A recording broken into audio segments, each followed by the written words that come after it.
tell me so I can understand if you love me? How could you hurt me like that?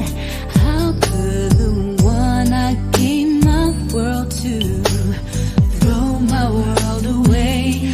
How could the one who said I love you say the things you say? How could the one who was so true to just tell me lies? How could the one I gave my heart to break this heart of mine? Tell me, how could you be so cold to me when I gave you everything? All my love, all I had inside. How could you just walk out the door? How could you not love me anymore? I thought we had forever. I can't understand. How could the one I shared my dreams with take my dreams from me? How could the love that brought such pleasure bring such misery? Won't somebody tell me? Somebody tell me, please, if you love me. How could you do that to me? Tell me.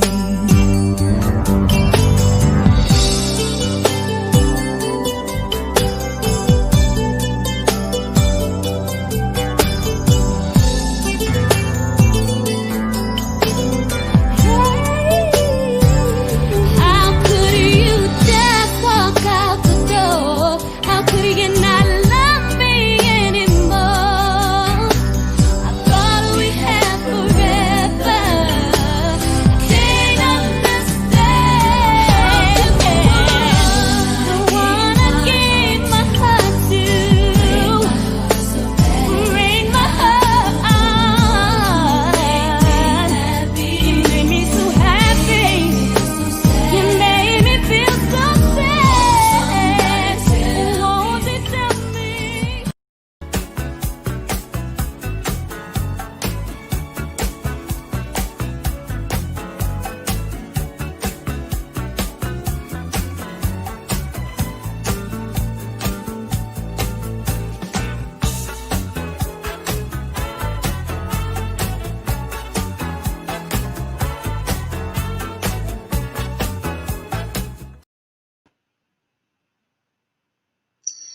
Hi, good evening, everybody. My name is Latoya Jones, and I am the founder and the creative director of Southern Garden Kitchen.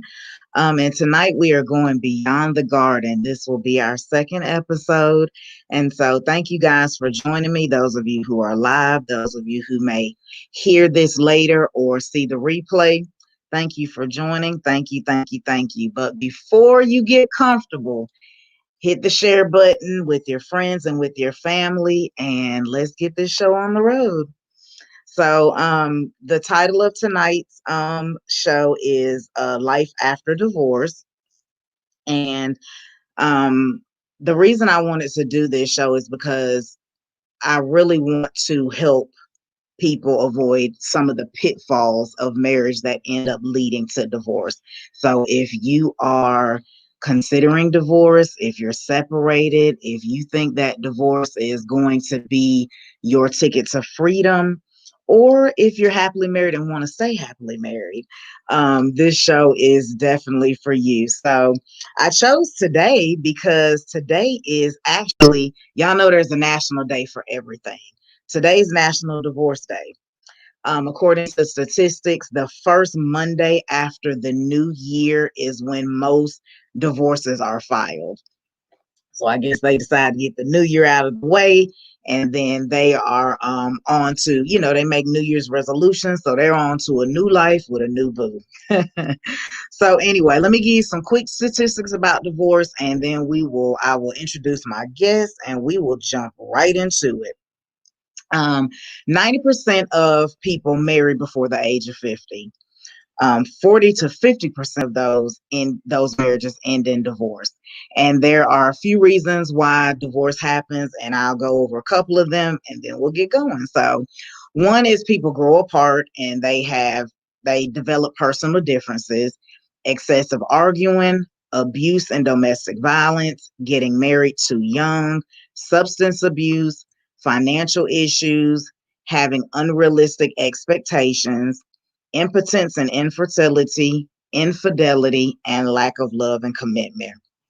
So those are some of the top reasons people get divorced. So before I introduce my guest, let me lay down some ground rules because we want to help, not hurt people. So first ground rule one, we will answer some questions at the end of the session. Um, Please do not ask anything that is too deeply personal. If you wouldn't want the question to be asked of you publicly, don't ask us. We're not here to sling mud. We are truly here to help and tell our story. The truth, they always say there's his side, her side, and the truth. And so we are here to tell our truth tonight. And so if you came to see drama or a fight, this isn't the show for you. We are past that. We're mature. So without further ado, let me introduce you guys to Ezekiel Clemens, who is my ex-husband and the father of my children. Hey, everybody. So do you want to say anything before we get started? I'm just happy to be here. Like you said, I hope somebody can find some kind of answer or, whatever in this, whatever they are here for. I hope they find the answer or find some kind of comfort in the situation that they're in. Okay. Well, we'll start. We'll start with how we met and marriage and go from there. So we were together for 16 years. We met at work. We both used to be in the medical field. I used to work on the oncology floor, and Zeke used to collect the dead bodies. So that is how we met. Easy. We Thank you, man. had a child. We had a child within a year of meeting, and we were married within 2 years of that. At the time, we lived in Atlanta, and we decided to make a transition and move here to Warner Robins, which I had lived here before. Zeke knew absolutely nobody. Um, we both transitioned from the medical field into the beauty field. Well, I ended up being a stay-at-home mom for 5 years. He went to barbering school. I went to cosmetology school, and so we both transitioned from medical to the beauty field. And the marriage it had its good and bad, just like any other marriage. So finally, in 20, what year did we divorce? 2018. It's 2018. almost been 3 years. Yeah, Yeah, the divorce was final March 15th, 2018. yeah, And it was rough even after the divorce. And we finally, I think, have found our footing because we still have minor kids. And so we have to co-parent. We'll always be in each other's lives. They're going to graduate. They're going to get married. They're going to have kids. There's always going to be something going on. We're both going to be there. So um, yeah. that's what's so funny is people don't want to be married anymore, but you're still gonna actively be involved in that other person's life if That's you right. have children. If you have children. So, did you want to say anything before I start with the questions? Um, no, not really. I'm just here to, answer questions and possibly give my insight on, whatever you have. From a man's perspective. Yeah. Okay, so I'm gonna do some questioning and we'll kind of talk, and then like I said, we'll still take people's questions at the end. So, My first question is, why did we divorce? Why I'm did we sorry. divorce?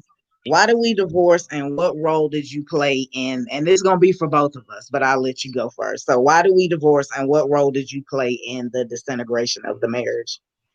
All right. Well, we divorced because I was a butthole and I was a cheater, and I uh, I just was a horrible husband.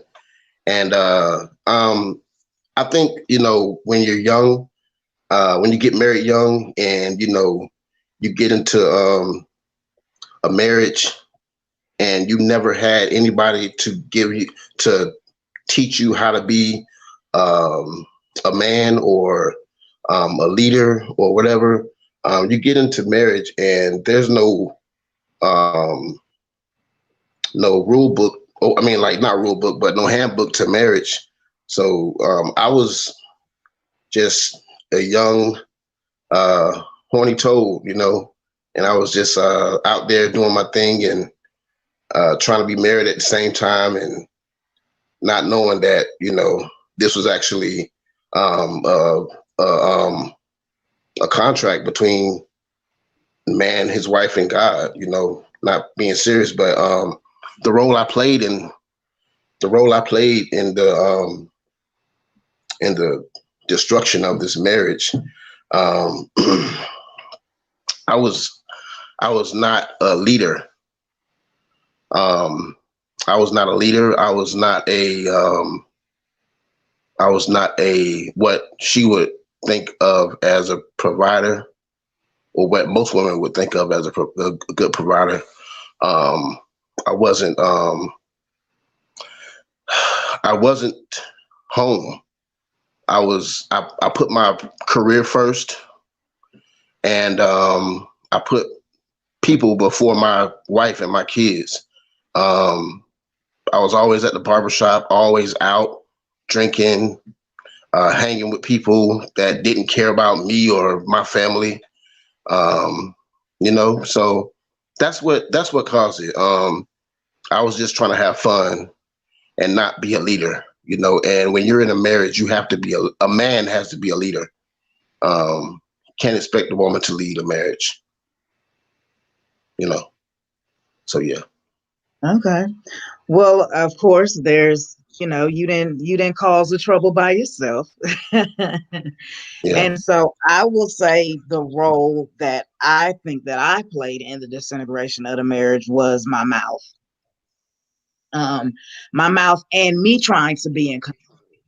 Um, I didn't trust your leadership because, as you said, it was kind of poor anyway. So the leadership that you did display, I didn't trust it. So I was trying to be in control, and my mouth, my mouth was just, I disrespected you, I disregarded you in public and in private.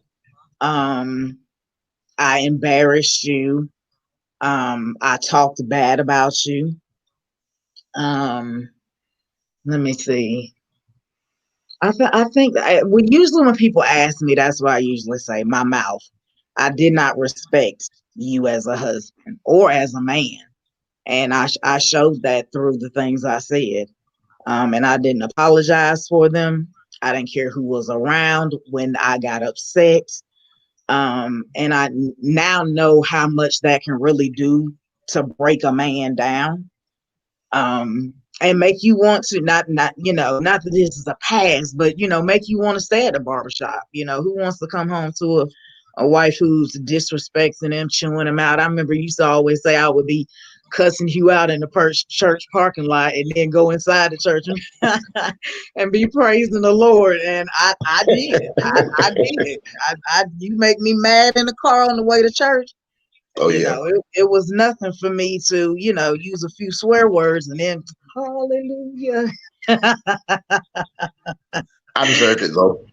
I You did, deserved but it. that's not the point. Yeah. So, another question I want to ask is, what do you think was lacking in the marriage? what do I think was lacking in the marriage? I think it was. I think what was lacking was our respect for each other. You know, I think I think we didn't have a strong foundation at the beginning.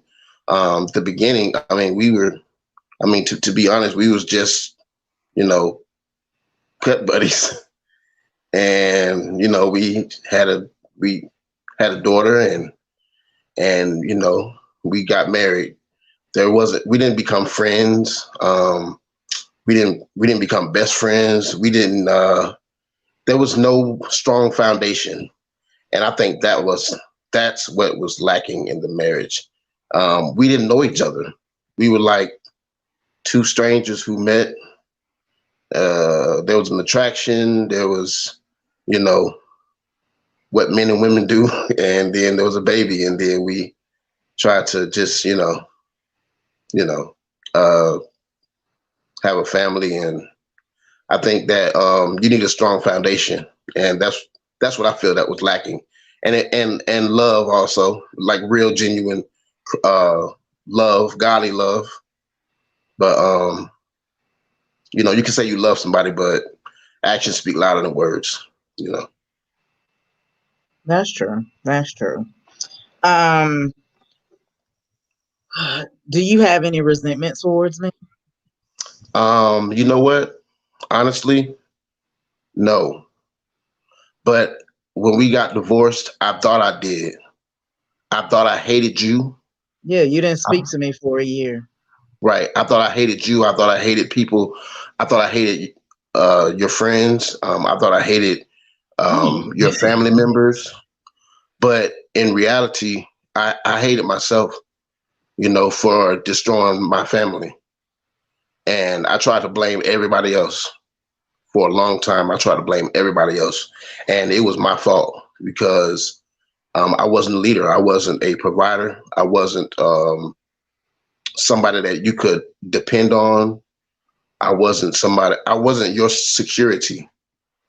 And, you know, on the outside, I was trying to act like I was like all this and all that. And, yo, I'm the dopest barber in the world, whatever. But if you're not, like, you know, charity starts at home, you know, and if you can't hold your home down, and you know, you shouldn't go out because, you know, go out and act like you're all this and all that, because it's going to come out. And, or, you know, I mean, mine came out of divorce, and, you know, whatever.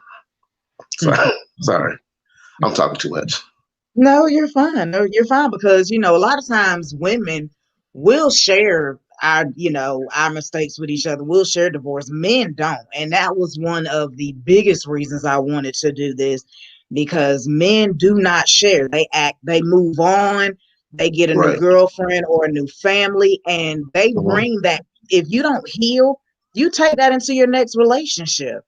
And Right. so for you to be transparent and honest so that another man doesn't lose his family Yeah. thinking that, the streets love him or care about Yeah. him. Yeah. Yeah. So no, you're The, not the talking too streets, much. the streets don't love you. The streets don't love you, and nobody loves you like your family. Um, So, yeah. so next I want to ask, how did you deal with the divorce? I'm gonna go first and then I'll let you um answer. And people ask me this all the time, and I know it's probably going to sound odd, but I have not cried. And it's been nearly 3 years. Mentally, what do they say about women? When we're mentally done, we may physically be there, but once we're Yeah. mentally done, we're gone. Yeah. Gone. And Yeah. once it clicked for me mentally that I wanted out of the marriage, it did nothing hurt anymore. I didn't care. I just wanted you gone. Yeah. Um, Yeah. and so I can't really say how I've dealt with the divorce, because I dealt with the divorce while I was still married. To me, the divorce, I was just really waiting for the legality of everything to come to pass. So I didn't sex it away. I didn't drink it away. I wasn't at home, in my sheets crying myself to sleep because I had already mentally prepared myself that the marriage was over. So Right. that's how I dealt with it. I know other women have dealt with it differently, but that's my story. So I want you to share with the people how you dealt with the divorce, because I think I've heard you talk about it before, and I think it is going to be powerful for men. Honestly, I drank myself. I tried to drink the divorce away. I tried to smoke the divorce away. I tried to sex the divorce away. Um, uh, but there was nothing. There was nothing that could take that pain like away. Like, of course, drinking to get you drunk for a little while, but you got to wake up the next morning and you still, and then you realize, hey, still going through this. I still feel this pain. Um, Smoking may get you high, might feel good, but whatever, it's still there. Pain's still there. Having sex, um, you can have sex with as many women as you like, but nothing's going to take that pain. Nothing's going to take that pain away. The pain of divorce is like it's spiritual. It's not like flesh. Like, it's spiritual, because, and I think, like, when you get married, um, it's like a bond with God.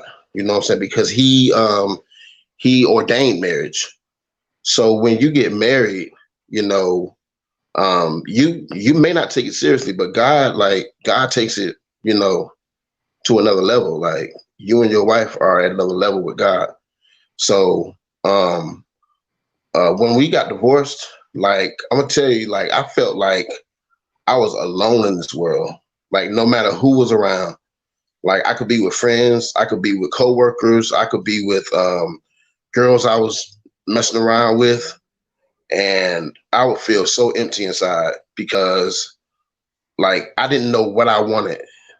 I wanted to be back in the house with my kids.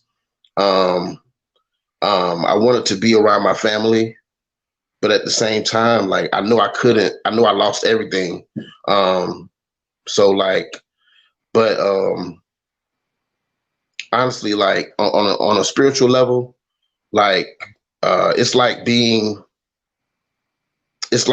cast out, like, banished away. Like, it's like God kind of just gives up on you because you broke a contract with him, and you didn't take it seriously. And when I was out there, I was out in the streets and doing whatever, hanging with certain people, smoking, drinking, all kind of stuff. Nothing would give me comfort, and I would go home at night, cry, call God, pray, but it's like he wasn't there. And it's kind of like some of y'all may not understand this, but, like, even like Cain in the Garden of Eden, like, when he killed his brother, like, God banished him from the garden, but he put something on his head to protect him. And I was out there doing everything and just doing crazy things and drinking and smoking and getting so drunk that I didn't know where I was. Um, just crazy stuff. Like, anything could have happened to me, but God protected me. Like, it felt like he wasn't there, but God was there. But, like, I think it's some kind of, like, punishment from God. Like, his presence is not there, but it's there, if you know what I'm saying. Yeah. Because he's protecting you, like, he's keeping you and he's sustaining you. But at the same time, he's like, yo, like, you messed up, and you got to feel this. You got to take this. You know what I'm saying? You got to fix this. And so I was at rock bottom, and I had to go through it. You know, I had to go through the pain. I had to go through homelessness. I had to go through everything. I had to go through everything. And I was in a real bad place, but you know, but the thing about God is even when you feel like he's not there, he's there. And he placed people in my life, people like new people. And I'm like, God, who are these people? And these people treated me like I was family, and they helped me back up. Like, so, you know, I mean, you know, it's just, you know, yeah. That was actually going to be my next question. When do you feel like the turnaround happened for you? When do you feel like The where turnaround you happened when I met this Uber driver. I met an Uber driver, an Uber driver? Okay. and I was I was at my worst. And I was getting drunk every night. So I before was you got, why were you in an Uber?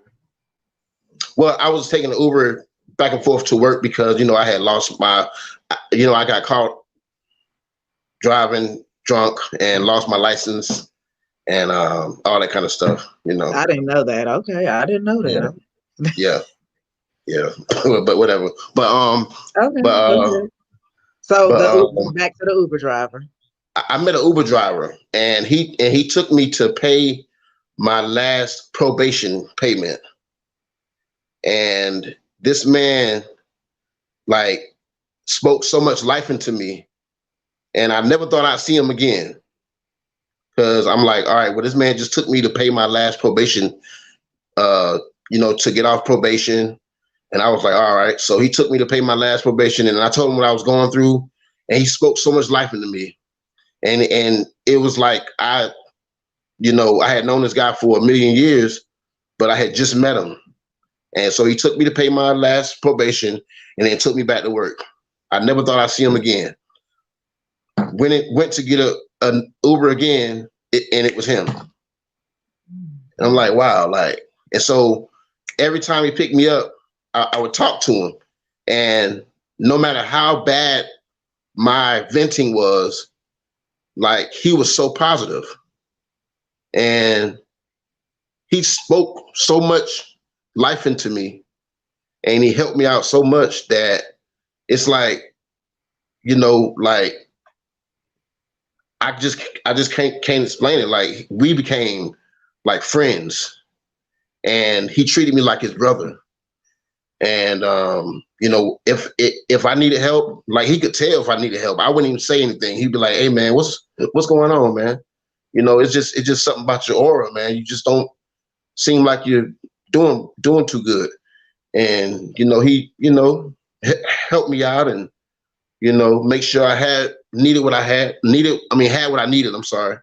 And I mean, it was just like God put him there, and he actually helped me get back on my feet.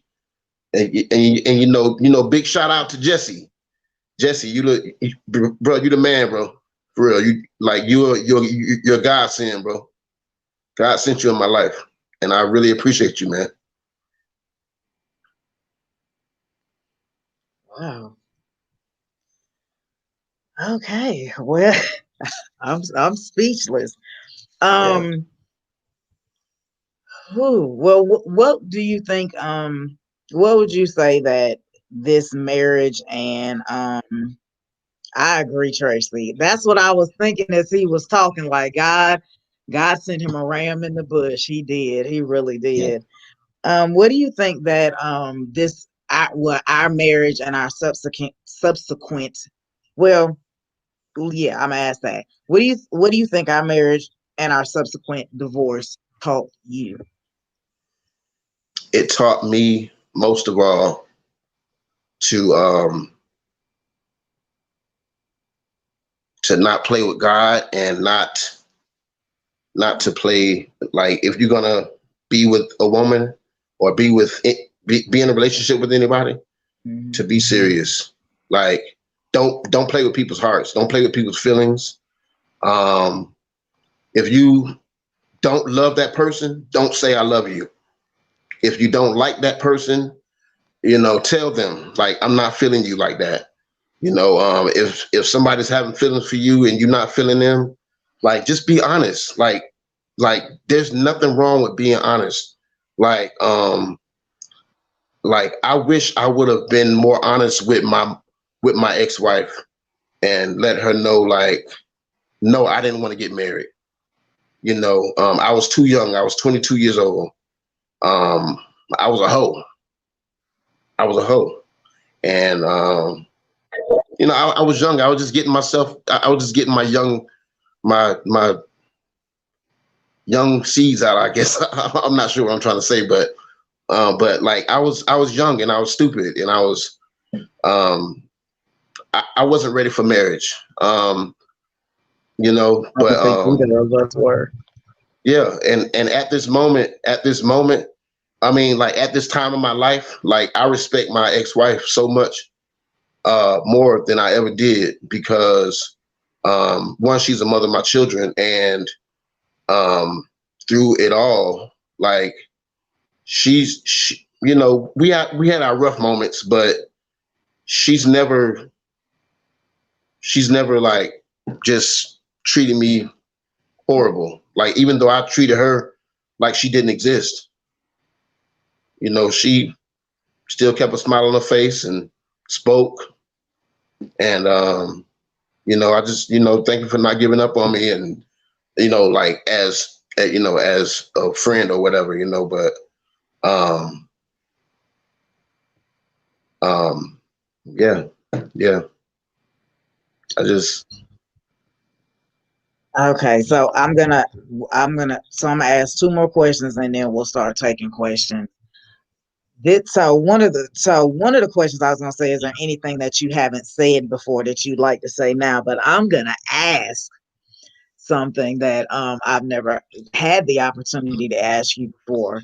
And maybe you've already answered it, and maybe it'll, be a level of transparency, or maybe it'll help somebody else. Why were you so angry when I filed for divorce?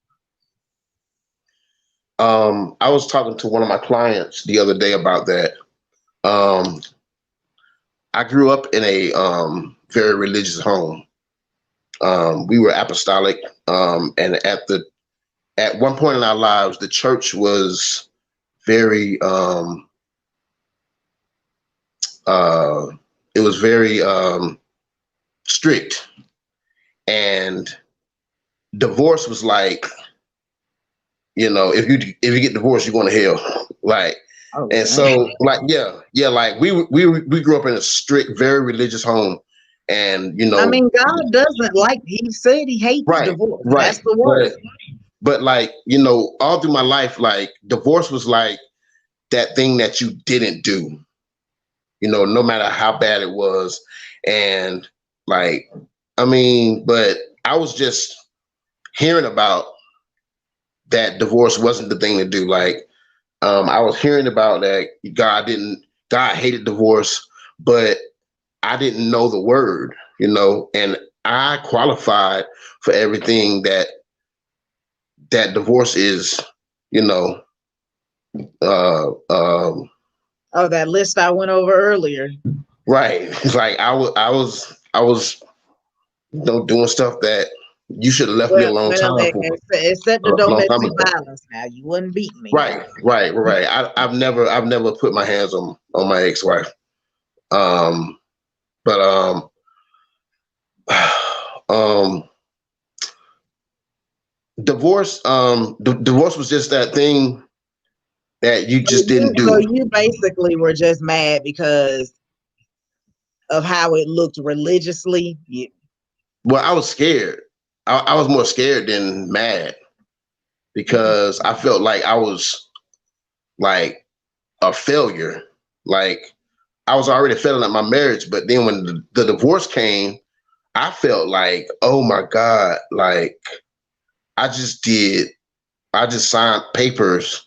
I just did what my grandmother, my mother, and all these church people told me was the last, like, you never do that. You never get divorced.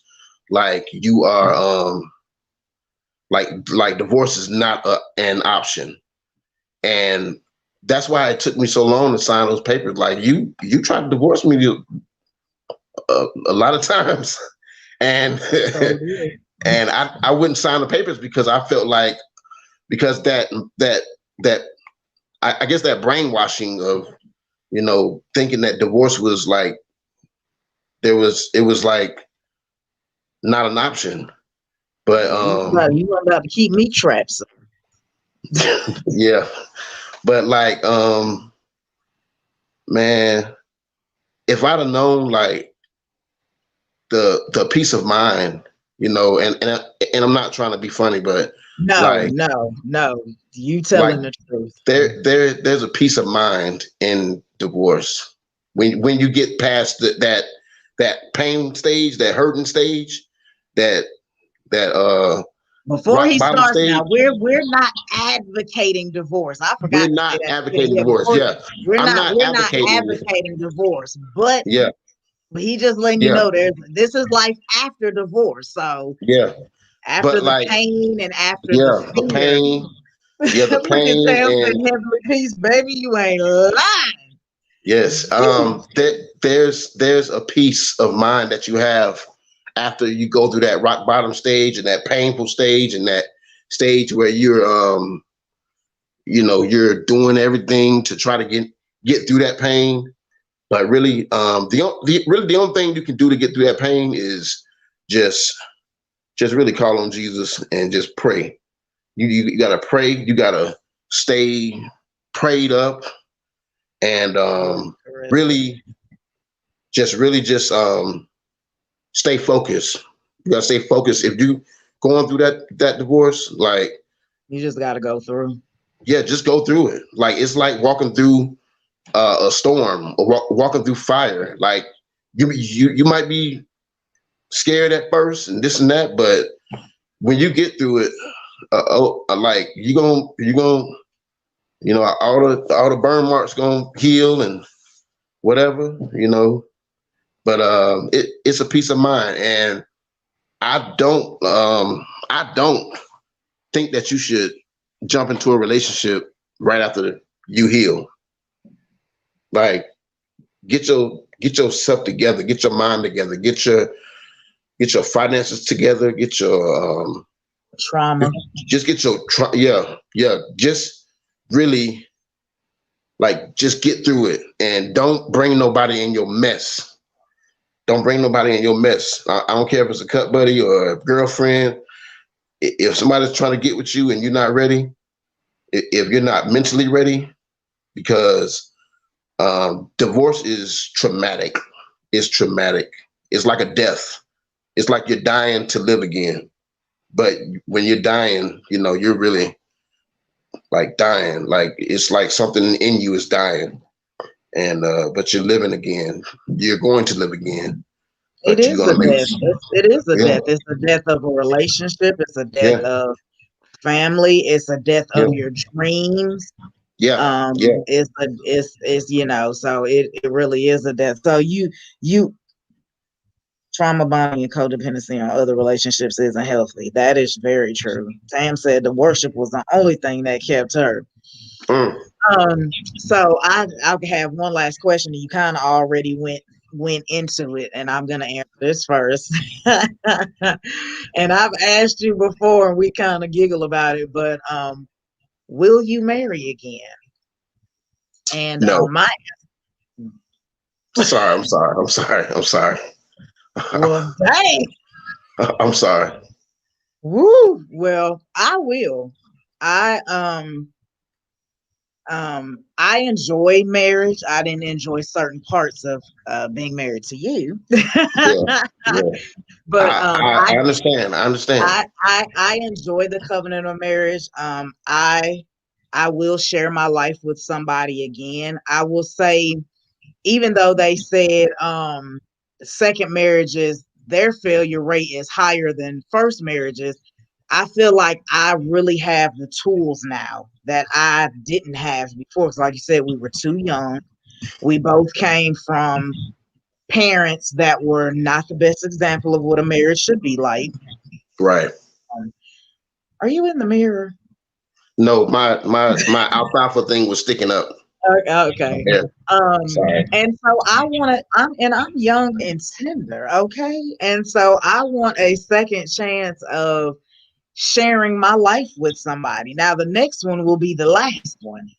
But I want an opportunity to share my life with somebody. I got married, and even though we were young, we made a lot of mistakes. My intention was to stay married to you, until death do we part. Yeah. Now I couldn't make it. Now I couldn't make it, but I will um share my life again. And that is when we're speaking of that. A lot of people keep asking me or are confused about my last name.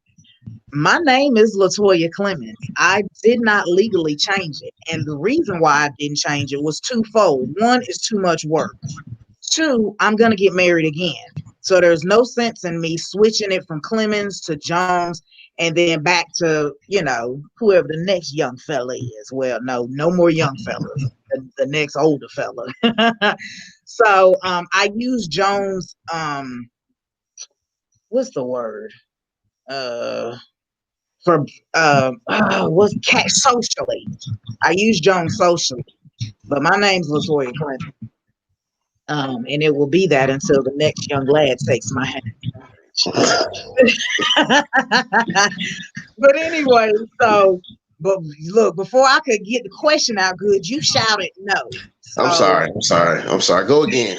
no, no, you already said it. The people already heard you.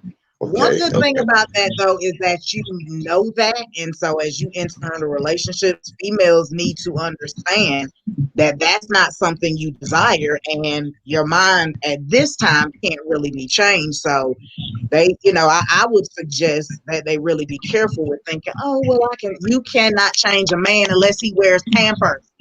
Well, He don't want a well, kid, don't sneak one on him. If he don't want marriage, do not try to convince him to marry you.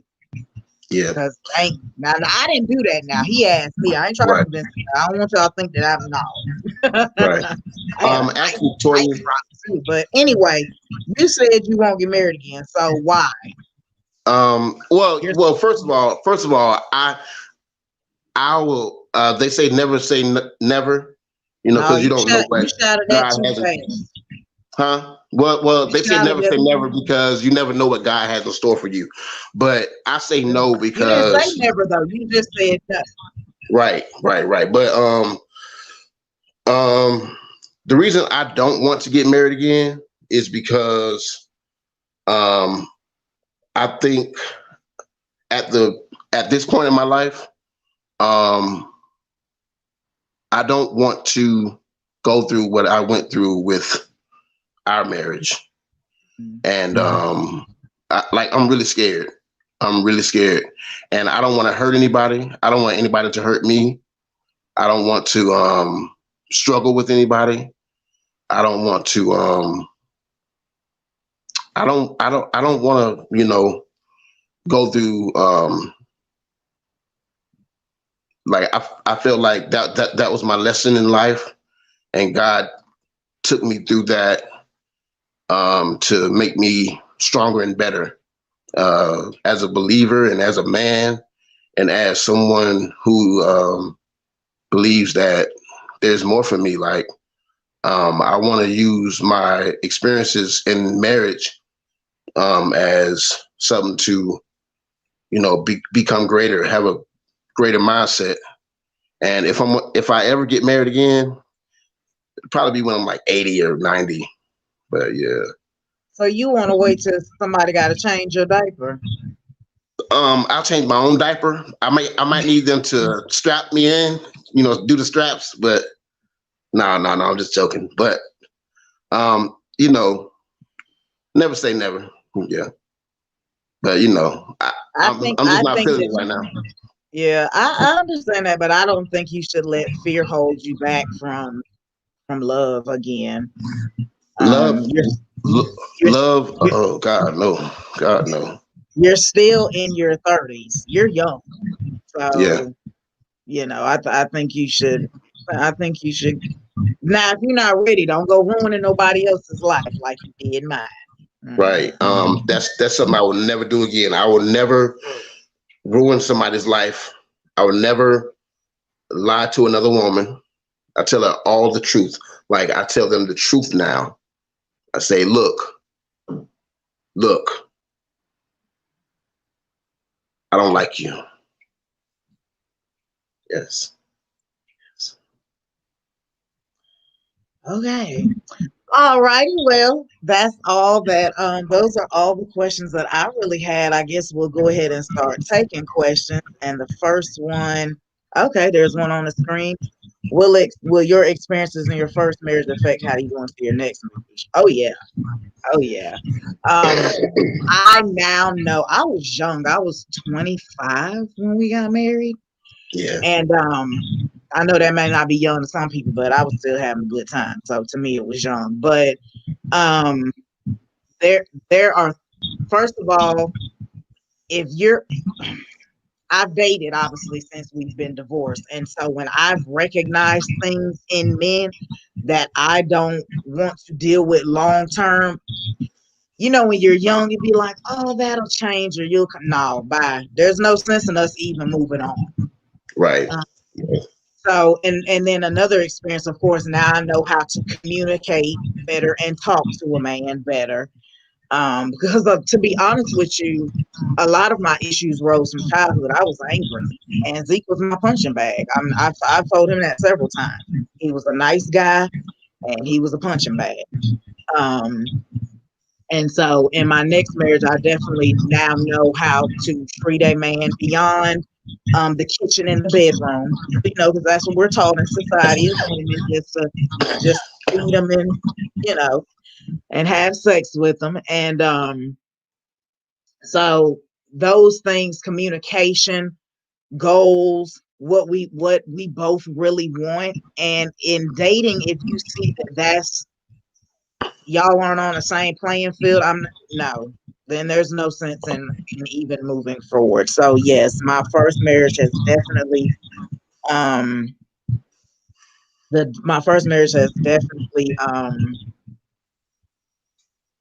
taught me what I don't want, what I and what I do want in a marriage. Zeke. Well, he coughing. So Gina asked, "How long did it take you to get to the point where you could be cordial and friendly with each other?" To be honest with you, girl, about 2 months ago, Zeke was furious with me. He would not. It's been 2.5 years. The first year he wouldn't speak to me at all. The second year it was more of, he acknowledged me because I was alive. So we gonna keep this 100. We just became cordial, where we can sit and talk and laugh and I don't want to bust him in his head. but it happened naturally and organically. It wasn't forced. I think it's great that our kids can now see us being cordial, because my kids suffer.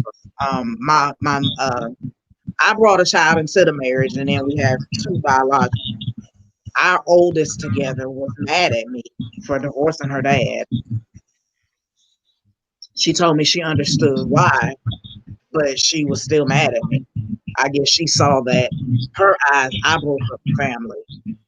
And my youngest daughter, she's a daddy's girl. She cried. She wasn't well in school. She just wanted her daddy here. Um, I, like many people, contemplated waiting until my children were 18, but I could not rob myself of joy, um, just so that my children could be comfortable. That was a hard decision to make, but it was one that I made. On me, dang. I'll let you answer this next one. You see his Z. How was the process of co-parenting with young children during transition period? Um,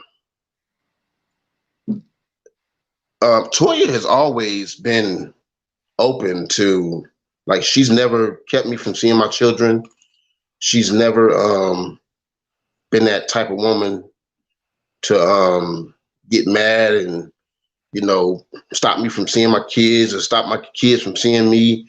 She's always been uh, a great mother, a great mother. Like I feel like um, that whole process, you know, she probably did more than I did because I came over, um, you know, when I could. But you know, I was out drinking and doing all kind of stupid stuff.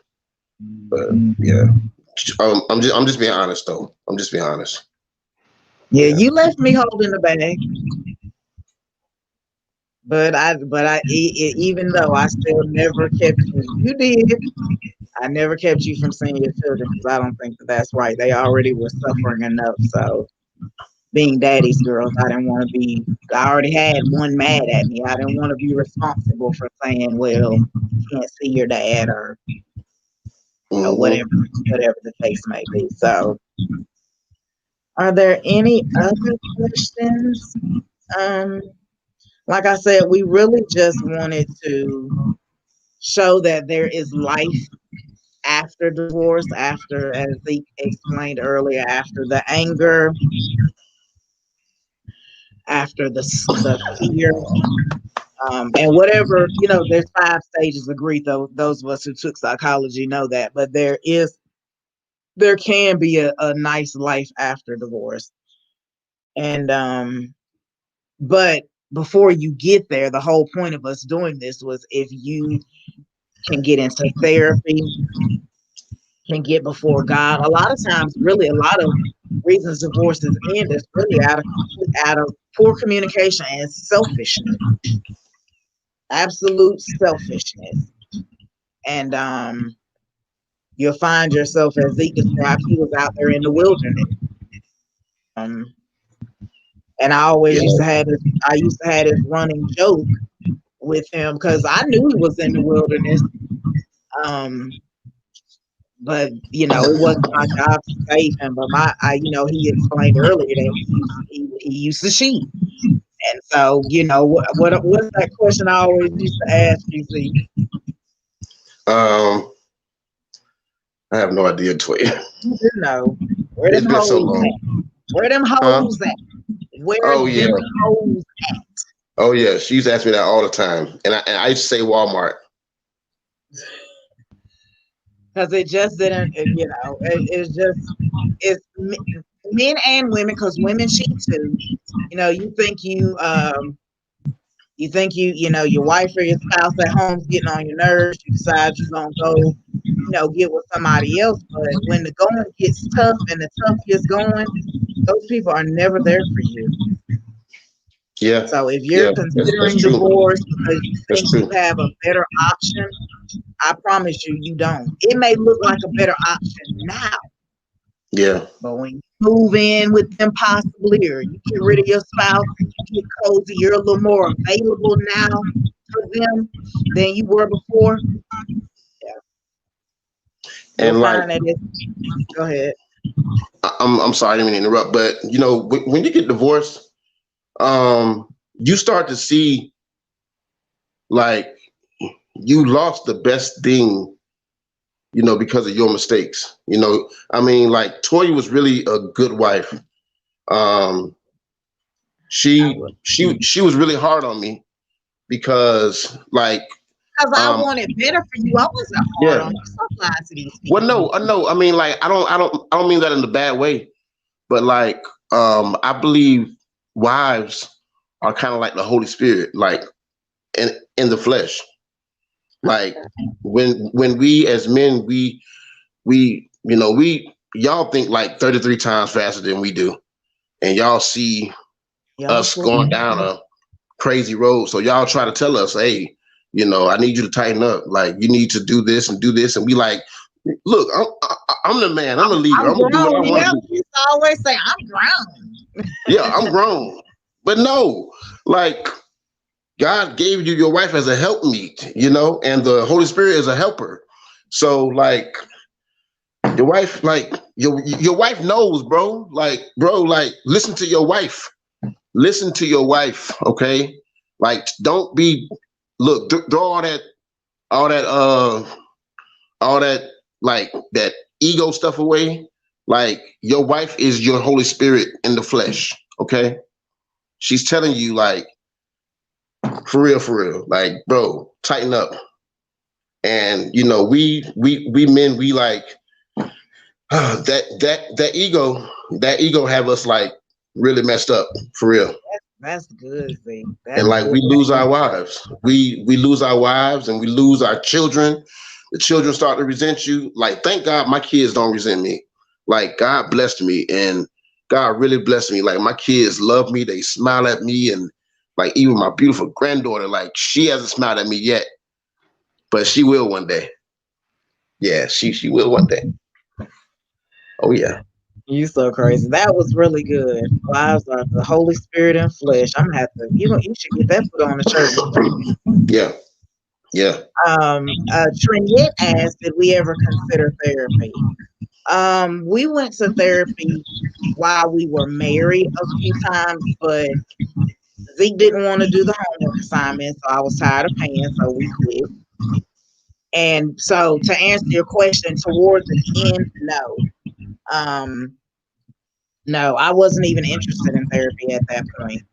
Especially if I got to pay for it. You know, therapy, one, you got to pay, two, you got to do the work. And by then I wasn't.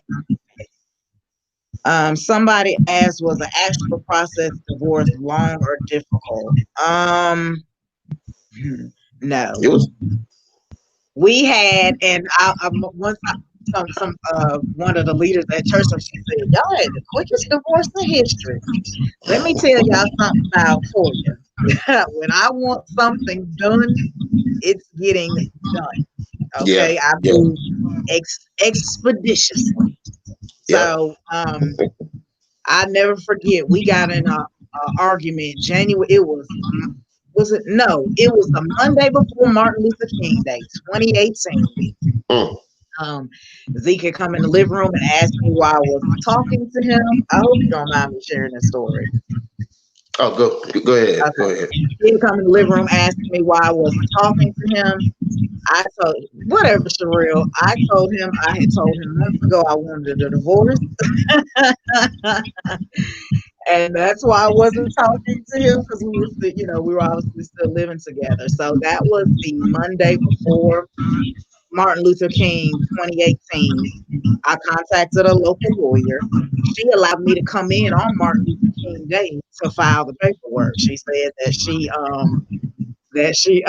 said, black woman get it done quick. She allowed me to come in and file on MLK Day. So January 15th, 2018, I filed. I signed the papers. She had to draw them up. I signed the papers the next week. We had to beat Zeke over the head with the club to drag him in there to sign the papers.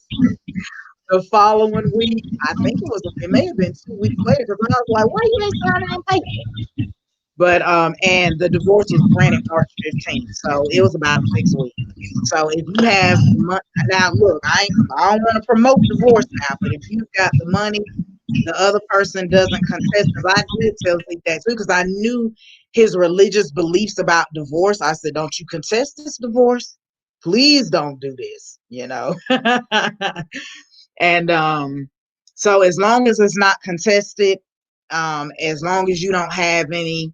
One thing I didn't tell Zeke this before, but I had already kind of started separating stuff months before. So we didn't share no bank accounts. We didn't have a home or some land. There's some other legal things that I kind of had an advantage and knew. And so by the time it was time for us to get divorced, really it was just about child support, visitation, and signing paperwork. So I'm not encouraging it. Yeah, definitely not. Definitely not. It took 6 weeks.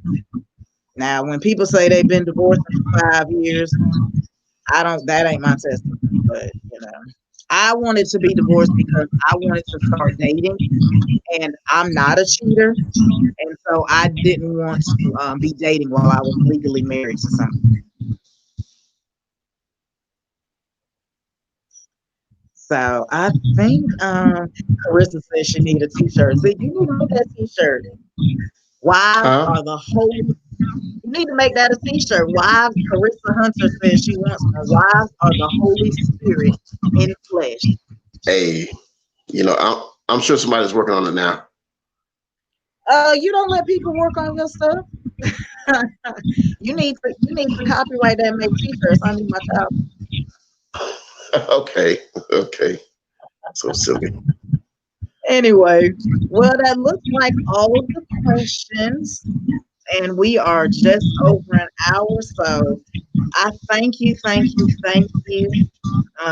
for coming on with me and being so transparent with me about. I know people have been wanting to know. I know people have been whispering and being nosy and trying to figure out why we divorced. And oh, somebody I'm gonna asked Bria, would we ever get Bria. back together? I'm gonna let Zeke answer that. Bria, go to bed, Bria. Go to bed. You're up too late. We are probably will never get back together, but I want the best friendship with her. And we have, you, Bria. We have the Ambrielle and Chloe. We have three beautiful daughters, and I hope that we can always be there for each other and love each other. But as far as getting back together, I don't think either one of us sees that. But I just want a friendship, a great friendship, and to continually be there for my children. I'll agree with you. It's a no. It's an expletive before the no.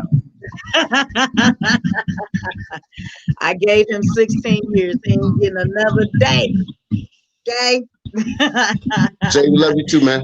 So yeah, we love you too, Jay. So everybody, we thank y'all so much for joining us, whether you joined us YouTube or via the Facebook channel. This will stay on YouTube. I also will put it on my podcast, and I'll share the information for that when I can. Thank you guys for joining us. Thank you for allowing us to be transparent. Thank you for allowing us to tell our side of our story. And if we can save one marriage, the goosebumps I had doing this will all be worth it. So Yes. tell a friend and tell a Um, friend and tell a friend that divorce is not all that like they may think it to be. yeah. It hurts. The selfishness hurts a lot of people in the process. So thank you for joining us. Thank you, Zeke, for Thank you being so my much. guest. Thank you so And much, Toya. I really appreciate you allowing me to be here today. oh, you're welcome. Thank you. Well, good night, everybody.